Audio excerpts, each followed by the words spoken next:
working on a farm on the edge of possibility. This is the edge of what can be done.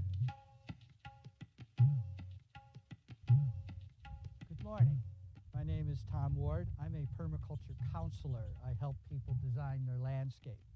This is Wolf Gulch Farm, and the family at Wolf Gulch, the Powells and I, put this place together starting in the late 90s, 1999. And this is the Siskiyou Mountains.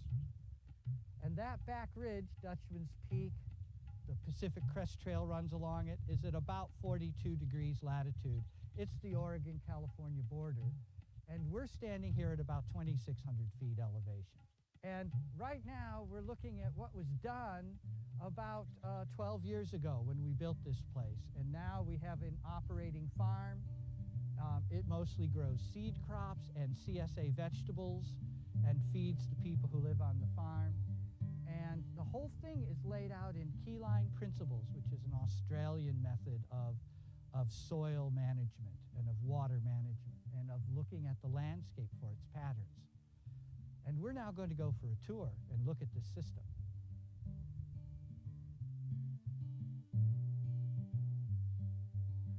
Well, here we are at the takeout point. We call this the spring. This white pipe feeds everything.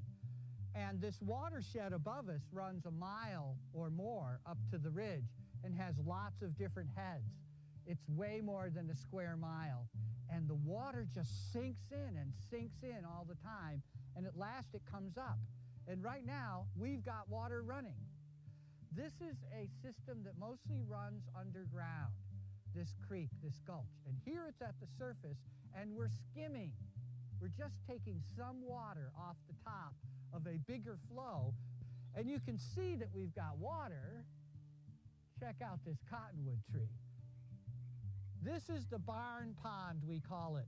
And it's exclusively fed from the roof of this barn with these downspouts. It's also water that's at the top of our agricultural system. So it means moving water out of here down into the greenhouses or down into other systems is fairly straightforward. This is an open place in the pipe system that runs over to the Egyptian. I call it an observation port. I think it's really important to have locations where you can see how your water is flowing and how much water is flowing. And so the spring, which is up in the main gulch here, which is the first place water appears on the surface in the spring, is where our takeout is. And basically a pipe runs all the way to this pond. And this pond is basically a big transfer box. It's called the Egyptian because we really admire how the Egyptians really got their stuff together. So we're honoring them here. And then from here we have a big overflow pipe as well as the spillway that goes down and is buried and feeds all these different drip irrigation systems in all these different fields. So this is kind of the heart of our system. And then we had to line these ponds, even though it's good adobe clay, because the water situation got so dire. And this pond liner allowed us to survive the drought and keep farming. There's a valve on a big 6-inch line right here. And that valve is at the end of a pipeline that runs up to the Egyptian pond. So that's a dam face. Now I'm standing in a Keyline canal. This Keyline canal is for flood irrigating these production fields. You put a flag in, it's called, which is a temporary dam made out of fabric. And then the water you release out of that big valve comes roaring down in this big open ditch and then flows gently over the edge of the ditch and saturates the ground, sinking into the ripping lines that we made with that plow. And this is a Keyline plow. And it has big, deep shanks. So calling it a plow, it's more of a subsoil ripper. In this field that I'm walking into now, this is a green manure field. This is how we do absorption of carbon into the soil, because all of this will be tilled in and will act like composting on site. And here we are moving over into a major hedgerow. Without these hedgerows, even with our careful irrigation, this whole landscape would dry out in a hurry. During the day, dry, hot winds roar up through this farm. At night, cool breezes come down through. The cool breezes sink and are channeled by these Keyline irrigation canals. And then the coldest air is drained off instead of through the crops. So there are some advantages to mountain farming that have to do with drainage, that have to do with pressure in your water system. In back of me is the herb garden. The vineyard over here, these two locations are in the hottest part of this whole valley. Well, this is west. Here's southwest. This is a southwest facing slope. And then over on this slope over here is almost the opposite of the grapes and the herbs. You've got a northwest facing slope. It's cooler. It stays cool in the morning, and that's going to be a fruit orchard. You can see where the mulch is down to protect the new trees that have been put in. Up on this slope, in between these big long swales, are winter grain terraces, dryland farming.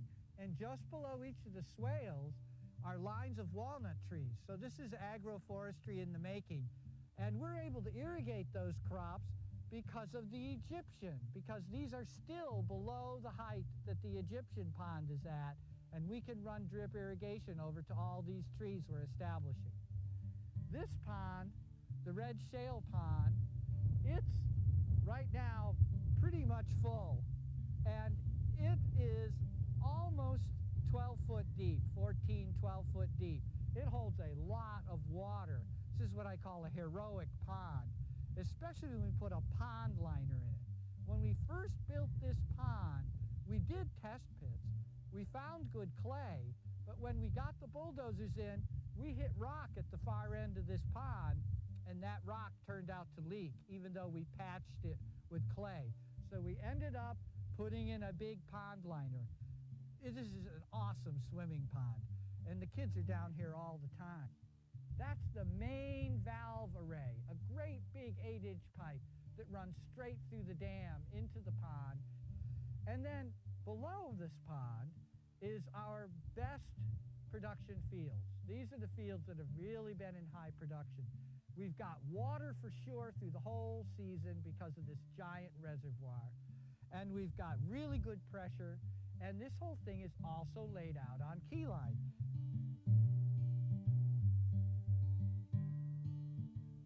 Everything collects cold air and collects storm water, and all these systems eventually are collected and flow out of our farm fields down next to the end of this granary line of black oaks. But down there in the bottom of Wolf Gulch, you see the face of a dam, which we call the Maple Dam because there's maples in back of it. That is a giant dry pond that only fills in a flood year, and it is our silt trap. And everything past that is downstream into the Little Applegate River, and then down the Little Applegate River into the Applegate River, and down the Applegate River past Grants Pass into the Rogue River, and then ultimately out to the Pacific Ocean. These river systems coming out of these incredibly complicated geological formations of the Siskiyous, and this is our life. We're keeping it as pristine as possible, hoping that someday the salmon will return and fertility will return to this landscape. So there's a really big picture. Farming on the edge. We're having fun, and we love what we're doing, and isn't it beautiful? Check it out. Glory. Keeps us happy. Nice to meet you.